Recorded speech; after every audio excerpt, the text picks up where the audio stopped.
Ahmedabad plane ક્રેશની ઘટનાને આજે 1 વર્ષ પૂર્ણ થયું છે ત્યારે ઘટના સ્થળે પહોંચી પરિવારજનોએ આપી ભાવપૂર્ણ શ્રદ્ધાંજલિ। દિવંગત આત્માઓની શાંતિ માટે પ્રાર્થના પણ કરવામાં આવી। 1 વર્ષ પહેલા અહીં સર્જાયો હતો મહાવિનાશ અને આ ઘટનાને કોઈ ભૂલ્યું નથી। જેમણે પોતાના સ્વજનો ગુમાવ્યા છે તેમનો ઘા હજુ પણ તાજા છે।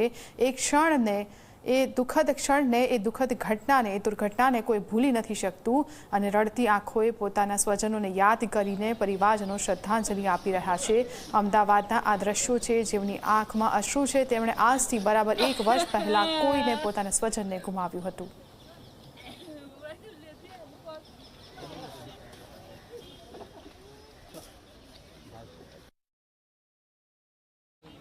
વિમાન દુર્ઘટનાની 1 વર્ષ પૂર્ણ થયું છે। एक बाद एक तपासनी कार्यवाही चाली रही है पण सवालों ત્યાં उपस्थित है ત્યારે प्राइमरी पिटिशन जो व्यक्ति करी है તેમની સાથે આપણે વાત કરીશું। आपने प्राइमरी पिटिशन की है, 1 साल इस पूरी दुर्घटना को बीत गया है, क्या कुछ हुआ है, क्या कुछ सोच सकते हैं, कैसा लग रहा है कि 1 महीने बाद प्रिलिमिनरी रिपोर्ट इशू की जो कि बिल्कुल सही था, 30 दिन में करना होता है, लेकिन उस रिपोर्ट में उन्होंने पूरी इन्फॉर्मेशन नहीं दी। जो डेटा है वो नहीं दिया। पूरा जो नैरेटिव है वो पायलट की तरफ मोड़ दिया कि पायलट की तरफ हो सकता है, ऐसा बोला नहीं है। लेकिन जो सेंटेंसेस और पैराग्राफ्स और डेटा उन्होंने उसमें लिखा है उसमें आम आदमी ये सोचेगा कि पायलट ने किया है। तो ये बहुत ही चतुराई से उन्होंने ये रिपोर्ट बनाई है ताकि आम आदमी बहक जाए। तो और उसके साथ विदेशी जो है मीडिया उन्होंने सुसाइड एंगल स्टार्ट कर दिया। तो दोनों मिलके पूरी जनता और मीडिया सिर्फ पायलट सुसाइड एंगल पे रह गई और बाकी उन्होंने देखा नहीं कि इसी रिपोर्ट में इतना डेटा है जो प्रूव करता है कि पायलट ने नहीं किया। अगर आप ध्यान से देखें तो उसमें खुद ही लिखा हुआ है। जैसे आप टाइमिंग देखें, जो रैट बोलते हैं इमरजेंसी सप्लाई देता है, उसका टाइमिंग देखें, उसमें लिखा है 080847 पे उसने प्रेशराइज किया। बोइंग का डेटा बोलता है कि 6 सेकंड लगते हैं प्रेशराइज करने में, तो 47 से आई है 6 सेकंड 41, उसको निकलने में टाइम लगता है नीचे से 1-1.5 सेकंड, तो टाइम आ गया 39 पे तो जहाज़ ऊपर उड़ा था। इसका मतलब तभी कुछ हुआ जिसकी वजह से वो फ्यूल कट ऑफ हुआ, बजाय कि फ्यूल कट ऑफ से कुछ हुआ। सो उसी रिपोर्ट में इतना एविडेंस है। मैं 3-4 और साइट कर सकता हूं जो क्लियरली बताता है कि कुछ हुआ है। जैसे रियर फ्लाइट डेटा रिकॉर्डर वो बिल्कुल गल गया है।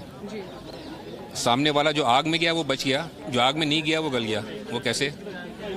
और उसके ऊपर वो काली सूट भी नहीं है जो जलने की वजह से होती है। इसका मतलब पीछे कोई शॉर्ट सर्किट हुआ है जिसकी वजह से। सो हर चीज़ इलेक्ट्रिकल मैलफंक्शन की तरफ पॉइंट करती है। ठीक, तो जांच जैसी होनी चाहिए वैसे जांच नहीं हो रही है। जो डेटा आ रहा है उस पर पूरा फोकस नहीं किया जा रहा। डेटा मिल ही नहीं रहा, सबसे बड़ी प्रॉब्लम है। जो पहली रिपोर्ट आई उसके बाद उन्होंने बोला था कि वक्त पे हम डेटा देंगे और वो उनकी रिस्पॉन्सिबिलिटी है, हमें नहीं, कम से कम जो परिवार वाले हैं वो रिटर्न में लिखा है कि उनको बताया जाएगा, क्योंकि वो जानना चाहते हैं कि क्या हुआ। और अभी 1 साल हो गया, उनको पता नहीं क्या हुआ। तो ये जो डेटा है ये उनको हर हफ्ते या हर महीने उनको ब्रीफिंग मिलनी चाहिए रेगुलेशंस के हिसाब से एज फैमिली असिस्टेंस। और जो मेंटल हेल्थ है, साइकोलॉजिकल हेल्प, वो भी एयर इंडिया को प्रोवाइड करना है, तो वो भी नहीं किया उन्होंने। जो मैंने बात की है लोगों से, तो 90 से 99% लोगों को नहीं मिला है। 1 महीने बाद जो हेल्पलाइन थी वो भी चलना बंद हो गई। तो अभी आगे क्या सर, आगे क्या हो? आगे अभी सरकार ने इशू किया है इंटरिम स्टेटमेंट। उसमें यह बताया गया है कि सबसे पहले सांत्वना व्यक्त की है मृतक की फैमिलियों के साथ, लेकिन यहाँ पे मुझे कोई दिखाई नहीं देता ऑफिशियल, या ना एयर इंडिया का ना सरकार का। कम से कम किसी को तो आना चाहिए था। तो ऐसे कैसे ऑफिस में बैठ के आपने रिलीज़ कर दिया? तो मतलब भारतीय संस्कृति के हिसाब से ऐसा तो कहीं होता नहीं है।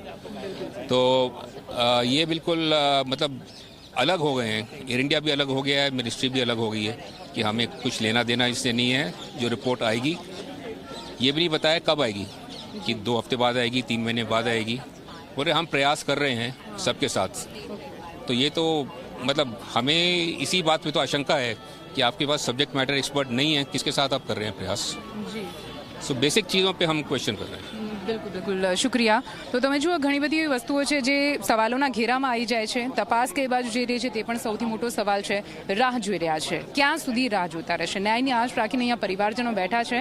સવારથી અહીંયા જેટલા પણ પરિવારજનો પહોંચી રહ્યા છે, 1 વર્ષથી રડતી આંખોમાં આજે ફરી એકવાર એ આંસુ જોવા મળ્યા છે, આક્રંદ જોવા મળી રહ્યો છે. હવે જોવાનું રહેશે કે આ ન્યાય ક્યારે મળે છે. કેમેરામેન અમિત સાથે નિધિ પટેલ, Zee 24.